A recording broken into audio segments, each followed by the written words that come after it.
why are altar servers so young? Okay, so good question here. The short answer to it is they're not supposed to be. Now, why do I say this?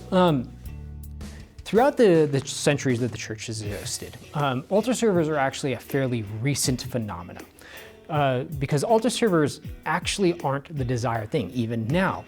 They are simply something that has happened because we lack those that are supposed to be doing it. Those that are actually supposed to serve at the altar the formal term is the instituted acolytes.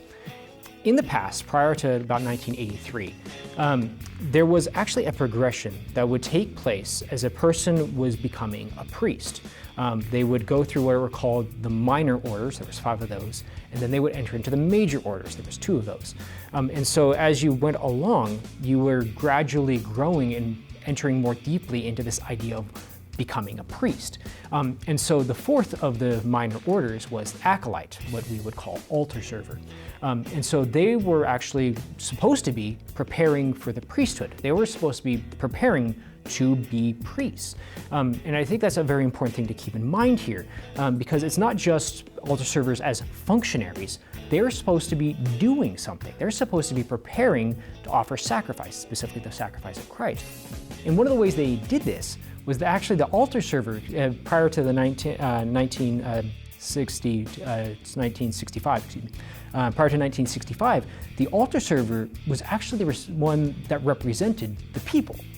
When a priest, when he was celebrating the Mass in Latin, he would go forward, and the altar server would stand by his or kneel by his side, and they would recite the prayers in Latin.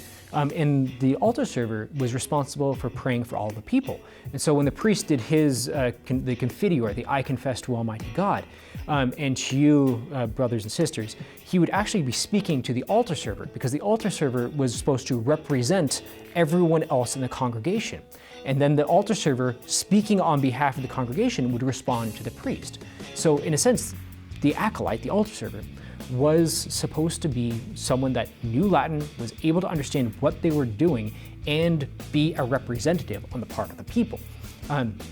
So the short answer to this question is, really altar servers aren't supposed to be that young.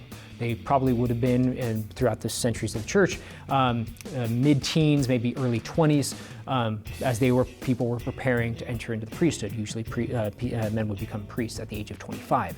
And so yeah, that's kind of the history, the more ancient history and ancient practice of the church, that altar servers were supposed to be preparing to become priests.